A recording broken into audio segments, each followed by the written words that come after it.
Hola, bienvenidos a un repaso más de la lección de escuela sabática, la lección número 3, la jaula del pájaro. El autor de escuela sabática esta semana decidió titular la lección de escuela sabática a través de una ilustración. ¿Qué significa la jaula del pájaro? El autor nos cuenta que para que un ave pueda aprenderse el canto que su dueño quiere estando enjaulada, la única manera de hacerlo es tapando completamente esa jaula con alguna tela gruesa, de tal manera que el ave solamente puede escuchar la música y el canto que su dueño le da. Y a través de la oscuridad y a través de solamente agudizar su sentido, en medio de lo que no ve, en medio de lo que no puede expresar, escucha solamente la voz que su dueño quiere que escuche. Y entonces el ave aprende el canto especial. A veces el Señor nos tiene que llevar a situaciones límites, a jaulas tapadas, en las cuales no podemos ver por ninguna rejilla la solución, no vemos el motivo, no vemos el origen. Sin embargo, Él quiere que a través de esa prueba, de ese crisol especial, que podríamos llamarlo los crisoles de la madurez, a través de ellos podamos aprender lecciones importantes para nuestra vida, pero sobre todo aferrarnos a las promesas de que el Señor tiene el control de todo lo que nos sucede. Esta semana pudimos ver varios de esos ejemplos a través del pueblo de Israel y de la vida misma del Señor Jesús. Y nosotros tenemos que aprender no solamente a analizar y leer la escuela sabática, sino aplicarlo en estos momentos a nuestra vida. Yo sé que hay alguien de los que estamos escuchando esta lección que en estos momentos está pasando por un crisol muy parecido a las ilustraciones que la lección de escuela sabática nos dio. Ojalá que esta lección pueda haberte servido para entender el sufrimiento, para encontrar motivos de esperanza para salir adelante. Y esperemos que durante estos 20 minutos que vamos a estar aquí, me acompañes también para entender juntos la lección. Vamos ahora al primer versículo. Lo encontramos en Éxodo capítulo 14, versículo 3. Porque Faraón dirá de los hijos de Israel, encerrados están en la tierra, el desierto los ha encerrado.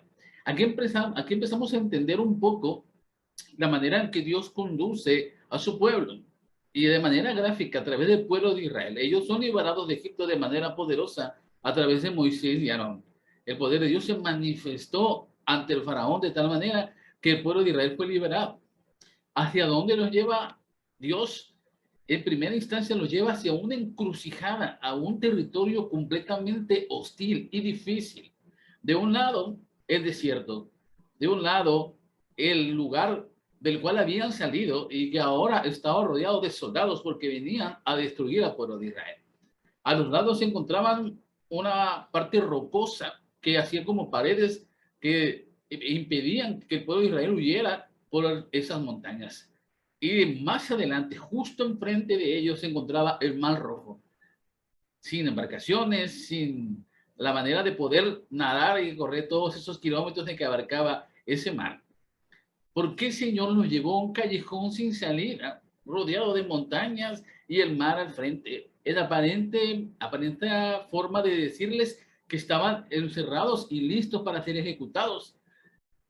¿Por qué pasaba esa situación al pueblo de Israel, a un Dios en el cual ellos se habían confiado?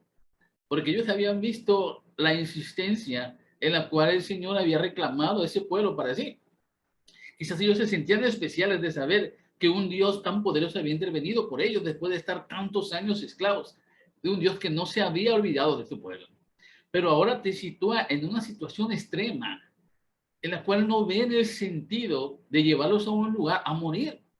Mejor lo hubiese dejado morir en Egipto a llevarlos a un lugar en el cual o se ahogaban o eran acabados por la espada de los egipcios. ¿Por qué el Señor lleva al pueblo de Israel a una situación así? Hay dos razones esenciales en el Éxodo 14, 3 y 18 se explican gráficamente. En primer lugar, para mostrar el poder salvador de Dios. A veces el Señor quiere que tú lleves situaciones en las cuales no ves salida, no ves alguna forma de salir adelante. Y la única forma que te puedes comportar en esos momentos es levantar tu mirada al cielo y decir, solamente Dios me puede librar de esto. solamente Dios tiene la solución, porque no hay por aquí, por más que yo observo, por más que yo veo, por más que yo busco, la única solución parece, y creo que es así, viene del cielo. Entonces, tenemos que confiar en un Salvador, que Él va a intervenir. Y en segundo lugar, el pueblo de Israel estaba rodeado de gente incrédula que, a pesar de todas las formas en que el Señor usó en Egipto para liberarlos, todavía no creían en Dios. Al llegar a esta situación en la que aparentemente no hay salida, la incredulidad de esos hombres al ver el mar rojo abrirse, escapar ilesos de los egipcios, y después cómo esa misma agua sepultó a ese ejército rebelde, ellos pudieron comprobar de buena fuente que Dios es un Dios poderoso. Así que para testimonio de esos incrédulos, Dios los llevó a esa situación. Ellos tenían que aprender, ellos tenían que entender que Dios estaba con ellos y el que podía ayudarles en cualquier circunstancia o situación, por más difícil que sea. En ese sentido, entonces, la lección que podemos extraer de este pequeño pasaje en el libro de Éxodo es que de las dificultades que se nos presentan, debemos en primer lugar someter nuestra mente y nuestro corazón a la dirección divina. Tenemos que estar dispuestos a que Dios nos instruya en medio del dolor y de la aflicción, en la aparente jaula encerrada en que nos ha colocado. La dependencia total a Dios es un requisito indispensable para que tu vida y tu carácter pueda ser más semejante de tu Salvador. Creer que podemos encontrar la solución por nosotros mismos. Creer que por mis atributos, por mi conocimiento, por mi sabiduría, por mi fama, mi dinero, por mis conocimientos, yo puedo encontrar solución a cualquier problema que se presente. Eso es autosuficiencia. Dios quiere borrarla de tu vida. Si tú eres un verdadero creyente y quieres seguir a Dios, entonces tienes que aceptar que en ese tipo de crisoles en los cuales no hay solución, en los cuales aparentemente el Señor te ha llevado a un momento en el que no te da otra oportunidad, no te da otra salida, la única dependencia es de Dios. Cuando tú empiezas a aceptar esa relación con Dios, Él va a abrir las puertas, quizás Él va a ver la luz en medio de esa oscuridad, pero solamente porque estás poniendo tu voluntad a la voluntad de Dios, estás sometiendo tu ser y tu corazón y tu mente a la voluntad de Dios. Entonces tiene mucho sentido que el Señor a veces nos someta a ese tipo de crisoles. No tiene sentido que quieras vivir tu vida de cristiandad con el camino fácil, porque si Dios hubiese llevado al pueblo de Israel por el camino fácil, muchos de ellos hubiesen regresado a Egipto. Dice, bueno, es lo mismo acá que allá, pues allá estábamos mejor, hay más carne, hay más cosas, entonces me voy para allá. Y muchos no hubiesen alcanzado la salvación que sí alcanzaron al cruzar el Mar Rojo.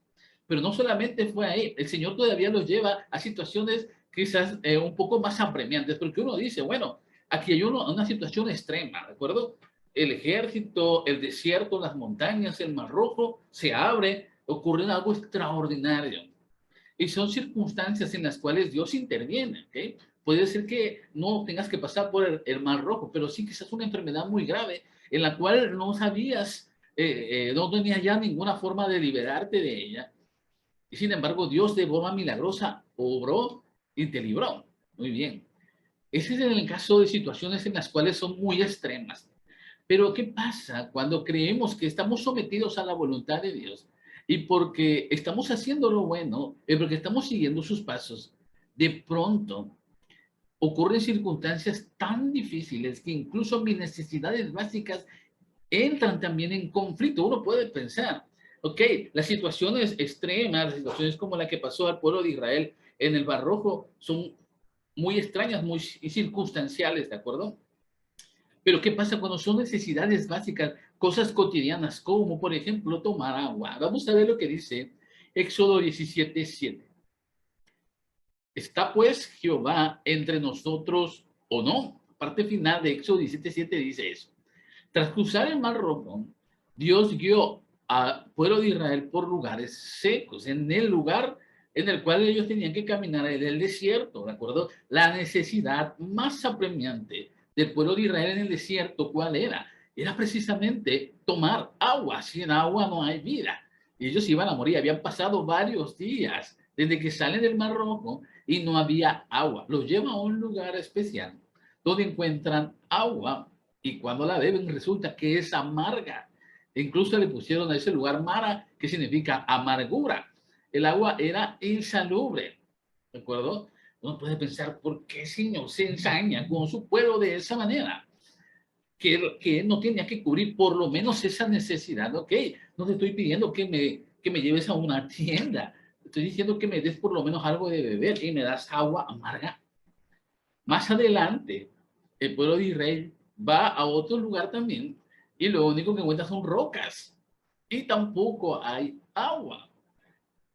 Dos veces se repite la misma circunstancia y uno puede pensar que Dios quería matarlos de sed. ¿Acaso no deberíamos esperar los hijos de Dios que Dios supla nuestras necesidades básicas?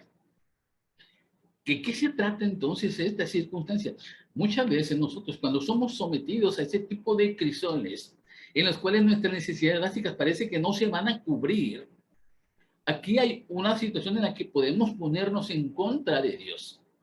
Eso es algo que en apariencia no lo podemos entender porque nuestra mente finita está rodeada de los prejuicios de este mundo de corrupción, ¿de acuerdo? Dios es Dios, un Dios bueno, tiene que cumplir todas mis necesidades. Él lo tiene que hacer y lo va a hacer. O Dios es un Dios malo y Dios no quiere nada conmigo y no necesito nada con Dios. Y llegamos a extremos tan opuestos que no queremos entender la verdadera naturaleza de Dios. Queremos formar un Dios conforme a mis necesidades. ¿Ok? Eso es muy grave. ¿Ok? Porque si en este momento yo tengo una necesidad tan grande, según yo, de no sé, tener un carro último modelo, y si Dios no me lo da, si Dios no cubre eso, entonces ese Dios no me ama. Dios está diciendo en estos momentos, vea a esta circunstancia por la que pasó el pueblo de Israel. Ellos iban al desierto, no estaban buscando alimentos exóticos, no estaban buscando aguas frutales, estaban solamente agua para beber. Y no se la di. En el momento que ellos la pidieron, no se la di. ¿Por qué? Dios quería que fuesen conscientes de la situación en la que estaban, que Él estaba con ellos siempre. Debían sentir la necesidad, no del agua, porque la necesidad básica del agua es algo físico, ¿de acuerdo? Es algo que tú empiezas a sentir, necesitas sed, empiezas a cambiar en tu aspecto físico tu necesidad de tomar agua, ¿ok? Eso era consciente el pueblo de Israel. Pero detrás de esto está la supliencia que tiene Dios para esa gran necesidad.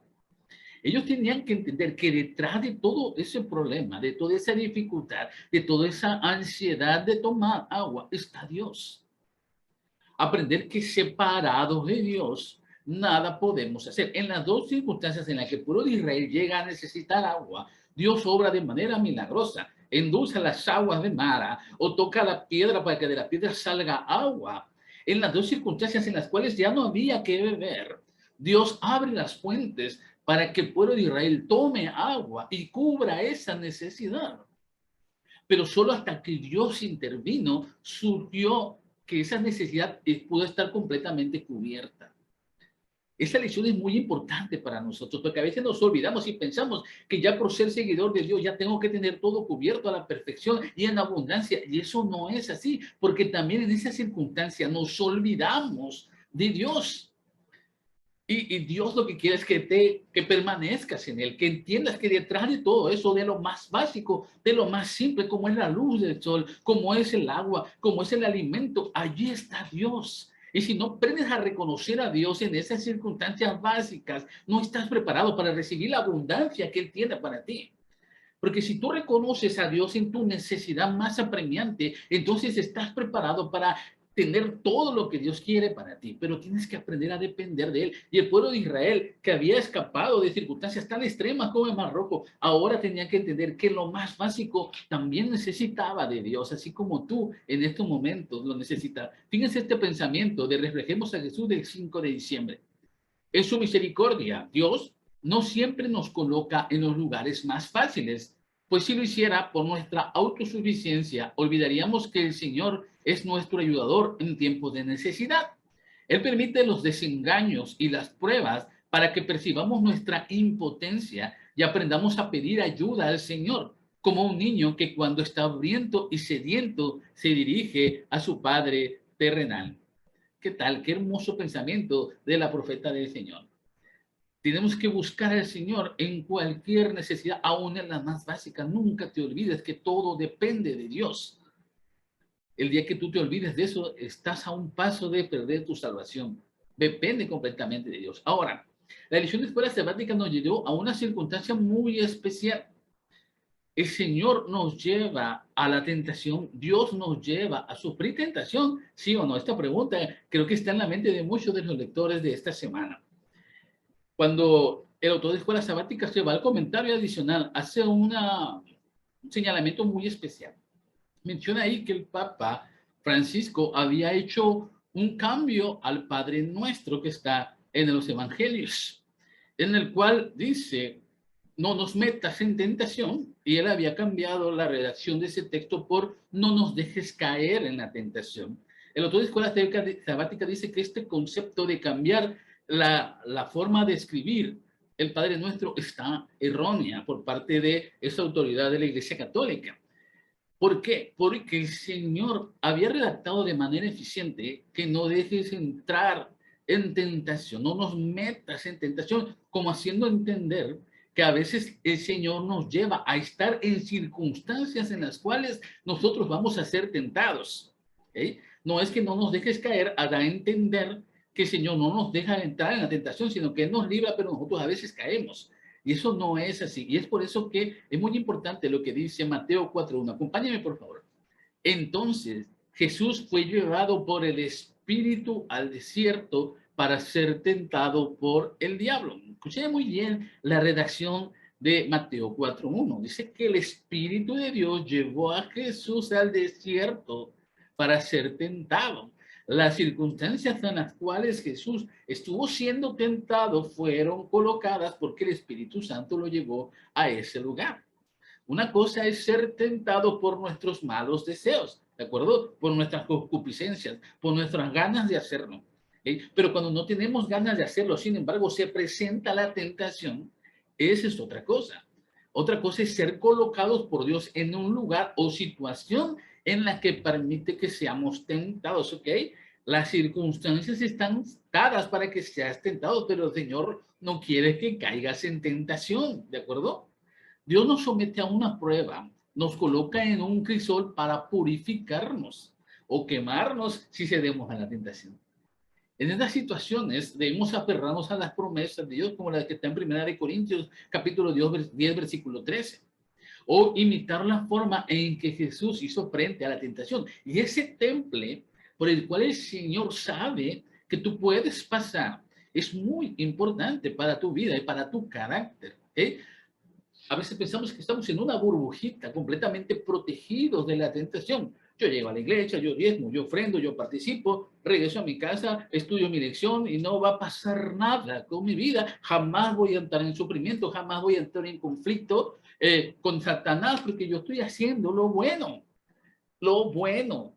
Pero para que tú piensas que es bueno, el Señor quiere que tú aprendas a entender la bondad a través de la total dependencia de Dios. Y a veces va a permitir que un hijo bueno que llegue a la iglesia, que es fiel al Señor, entre en tentación. Porque él sabe el carácter que tiene, sabe el temple que tiene y sabe que si no te sometes a esa prueba, ese temple, ese carácter no va a ser refinado como él quiere. Y eso es muy importante. Nosotros pensamos que el Señor es ausente de mi vida. Y yo estoy en el camino del Señor, yo hago lo que Él quiere. Y el Señor está acá y yo estoy aquí tratando de caminar con el Señor, aunque el Señor está acá viendo lo que yo hago. Sin embargo, no creemos que el Señor está a mi lado caminando junto conmigo, haciendo lo mismo que yo hago, viendo lo mismo que yo veo, comiendo lo mismo que yo como y haciendo que este tipo de vida en la cual yo estoy tratando de imitarlo a Él sea lo más parecido a lo que Él quiere. Entonces, así como Jesús entró en situaciones extremas, en pruebas en las cuales fue tentado por el mismo Satanás, circunstancias en las cuales ningún ser humano va a poder resistir. Así que él no permite que ese tipo de tentaciones entre en tu vida, pero Jesús sí lo logró. Entonces, Él permite que algunas circunstancias sucedan en tu vida en las cuales tú encuentres que hay tentaciones a tu alrededor. Pero cuando tú estás aferrado al Señor, entonces te mantienes a Él y sigues su ejemplo. Pero entonces el Señor está aquí contigo, no está acá alejado de ti, está a tu lado caminando en medio de la tentación. No quiere decir que no vas a fallar, a veces vas a caer en la tentación y eso es algo natural en el ser humano porque somos pecadores, entendámonos esto. Sin embargo, tenemos un Salvador que está a nuestro lado y nos está dando la oportunidad de acercarnos confiadamente a Él para pedirle perdón y purificar nuestro pecado. Pero entonces tenemos que aferrarnos a que el Señor está caminando conmigo una y otra vez. Es por eso que Él nos ayuda a fortalecer la fe. Hay un versículo muy interesante que se encuentra en 1 de Pedro capítulo 1, versículo 7. Para que sometida a prueba vuestra fe, mucho más preciosa que el oro, el cual aunque perecedero se prueba con fuego, se ha hallado en alabanza, gloria y honra cuando se ha manifestado Jesucristo. Primera, Pedro estaba hablando a una audiencia que él los reconocía como los expatriados, como aquellos rechazados por ser seguidores de Dios, aquellos extranjeros y peregrinos en esta tierra que no se consideraban ya del mundo, a los que anhelamos una patria mejor, es decir, a la patria celestial, según Hebreos capítulo 11, versículo 16. Como extranjeros, así debemos de considerarnos, ¿de acuerdo? En esta vida, en este mundo, somos una minoría aislada. Somos sometidos a la burla, al escarnio, al rechazo. ¿Por qué? Porque Dios permite que a través de esto nuestra fe sea fortalecida. Somos distinguidos. ¿Okay? Él dice en este versículo, nuestra fe, vuestra forma de ser, de depender de Dios, sea sometida en la prueba al fuego como el oro refinado. Porque de esa manera puedes brillar, de esa manera puedes distinguirte y entender que somos diferentes, que somos separados, somos santos. Acuérdense que santidad es separación, es vivir separados, ¿okay? Apartados para Dios. ¿Cómo fortalecen las pruebas nuestra fe? Hay tres circunstancias muy básicas. Primero, nos ayudan a mantener nuestra fe enfocada en la meta. No vivimos en este mundo, no somos destinados a este mundo de pecado, estamos yendo a la Canaán celestial. Nuestra meta es llegar al cielo, nunca te olvides de eso. La segunda circunstancia nos ayuda a confiar en Dios en cada paso de nuestra vida, a pensar que lo que yo voy a vivir, las circunstancias por las que estoy pasando son pruebas que el Señor ha puesto, buenas o malas. En la mayoría de las veces las pruebas malas es donde se encuentra más al Señor. Y por último, porque permiten que el Señor nos limpie de todo lo que obstaculice el camino de nuestra fe. Y entonces sí, cuando pasas la prueba, cuando pasan las circunstancias, entonces tu fe está fortalecida tanto que es más brillante que el oro que ha pasado por fuego. De ese valor es el que tienes para Dios. Entonces no tengas miedo cuando el Señor te somete a la prueba. Es para que tu fe se fortalezca. Durante todo este trimestre vamos a ir encontrando el mismo mensaje. Fortalece tu fe, acérrate a Dios, siga adelante, no claudiques. No pienses, hermano, que porque te ha tocado sufrir una y otra vez.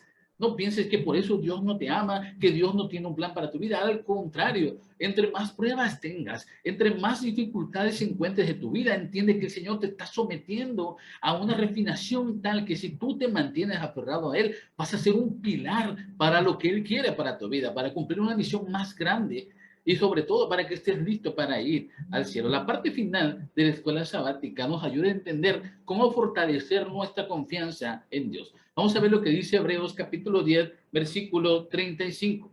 Así que no perdáis la confianza, porque ésta será grandemente recompensada. Hay un hombre en la vida de Jesús que es muy importante. Juan el Bautista fue el antecesor de Jesús, el que preparó el camino para el Mesías. Lo bautiza, lo presenta, y entonces él está fortalecido porque ha visto a su Salvador. Juan el Bautista sigue predicando, sigue compartiendo las buenas nuevas, pero ahora el protagonista principal es Jesús. Él se hace a un lado para que Jesús brille. En esas circunstancias, entonces, Juan el Bautista entra en una situación completamente extraña. por su fe, por la forma en que él manifiesta su palabra, por haber señalado los pecados de las autoridades del pueblo de Israel, es sometido a la cárcel. Y no solamente eso, sino que por circunstancias realmente extremas es incluso decapitado. ¿Te imaginas a Juan el Bautista en la cárcel sufriendo en el momento en que sabe que va a ser ejecutado, siendo que él había conocido a su Salvador, siendo que él había presentado a Jesús ante todo el pueblo? ¿Dónde estaba Jesús en ese momento? ¿Por qué no vino, lo sacó de la cárcel? ¿Por qué no lo libró? ¿Cómo puedo mantener la confianza en aquel que había presentado como Dios mismo encarnado en esta tierra? Fíjate nada más, nosotros tenemos que echar mano de las promesas de Dios, y las promesas están solamente allí en su palabra, ¿de acuerdo? No son algo que nosotros podamos tocar, que podamos asimilar como algo real, porque es algo que va a suceder mucho más adelante, que incluso trasciende a mi propia vida. Entonces, nosotros tenemos que ver esas promesas no como algo lejano, sí, como algo verdadero, como algo que estoy viviendo actualmente. Te voy a poner varias citas bíblicas aquí, donde te invito a que a través de ella puedas fortalecer tu fe. En Proverbios 3:1 te invita a que no te olvides de la ley. Proverbios 3:5 a fiarte de Dios. Proverbios 3:7 a que te apartes de todo mal. Proverbios 3:12 entiende que Dios te ama. Jeremías 29:13, busca a Dios con todo tu corazón. Romanos 8:28, todo te va a ayudar para bien, hasta lo malo. Segunda de Corintios 12:9, Dios te fortalece más en tu debilidad. Y Hebreos 13:5, Dios jamás te desamparará. Cada uno de los 66 libros de la Biblia encierra las promesas de que en las circunstancias más difíciles de tu vida, el Señor estará interviniendo de una manera u otra. Quizás no lo veas en esta vida, quizás te toque una enfermedad, quizás estás manejando, te chocas y mueres. Y no importa, si tú, esas promesas quedaron grabadas en tu mente, en tu corazón, esa es la esperanza con la que tú vas a descender al descanso. Esa es la esperanza en la cual la enfermedad más grave por la cual vas a tocar padecer, por más extrema que sea, esas promesas te van a mantener firme. Y si nosotros no podemos aprender a fortalecer nuestra fe en esas promesas, entonces nada de lo que Dios haga por tu vida lo va a lograr. Así se manifieste Él en carne y se presente ante ti. Porque dichosos aquellos que no vieron y creyeron. Y nosotros, esta generación del tiempo del fin, es la que le toca vivir esa experiencia de creer, porque estamos tan cerca del final, estamos tan cerca de obtener nuestro galardón, que lo único que nos puede mantener firmes es esa promesa que está en la palabra. Vengo pronto, ciertamente vengo en breve. Apocalipsis 21 y 22 repite varias veces esa misma palabra. Vengo en breve, y mi galardón conmigo. Entonces aférrate a eso como que no, como si fuera lo único que tienes, y de esa manera el Señor te va a sacar adelante. Venga de lo que dice este último mensaje en Lugares Celestiales del 7 de septiembre. No consideremos la prueba como algo extraño, sino como el medio por el cual somos purificados y fortalecidos. En la vida futura comprenderemos las cosas que aquí nos dejaron grandemente perplejos. Nos daremos cuenta de qué poderoso ayudador tuvimos y cómo los ángeles de Dios fueron comisionados para guardarnos a medida que seguíamos el consejo de la palabra de Dios. Los crisoles de madurez van a seguir apareciendo en tu vida. Las circunstancias difíciles van a seguir presentándose, quizás no tan extremas, quizás, pero sí quizás muy constantes. Y conforme nos acerquemos al tiempo del fin, la iglesia será sometida a crisoles todavía más grandes. En estos momentos que tú puedes hallar consuelo en la palabra de Dios, que hay una aparente paz en la cual tú puedes ejercer libremente tu religiosidad, te invito a que te aferres a estas promesas. El Señor estará contigo en cualquier circunstancia. Había un autor que se llama Händel, que escribió una ópera, una música muy especial que se llamó El Mesías. Las circunstancias que le llevaron a escribir esta obra son muy interesantes. Él había sufrido de una gran depresión, había sufrido rechazo, estaba en una situación de su vida extrema. Y lo único que él pudo encontrar para poder salir de esa situación tan difícil es encontrar a través de la palabra de Dios la presencia de Dios mismo. Y conforme iba leyendo cada día más acerca de ese Dios que no conocía y estaba empezando a conocer, se dio cuenta de que era un Dios grandioso, un Dios poderoso y que intervenía con su humanidad. Y eso lo orilló y lo movió a escribir una de las obras más hermosas que se han escrito para la música, y es precisamente el Mesías. Nosotros a veces lo hemos catalogado como el Aleluya. Si tú escuchas ese canto, si tú lo ves y puedes escucharlo en vivo, te darás cuenta que es una oratoria completamente a Dios, un agradecimiento a que Dios ha intervenido en su vida. Y a través de esa música, ese autor pudo salir de su depresión y se convirtió en un hombre renovado. Y él lloraba cada que leía las promesas de ese Salvador que intervenía por él, que lo perdonaba, pero sobre todo que lo amaba. Qué hermoso es que una persona pueda encontrarse a Dios de esa manera y lo plasmara a través de esa gran obra. El Señor tiene un plan especial para tu vida y Él también está a tu lado para ayudarte. No te preocupes, confía en Él, confía en sus promesas y Él hará de manera maravillosa. Que el Señor te bendiga esta semana, que tengas mucho éxito en todo lo que te propongas y acuérdate de aferrarte cada día a Él y Él obrará de manera maravillosa. Que tengas un muy feliz sábado.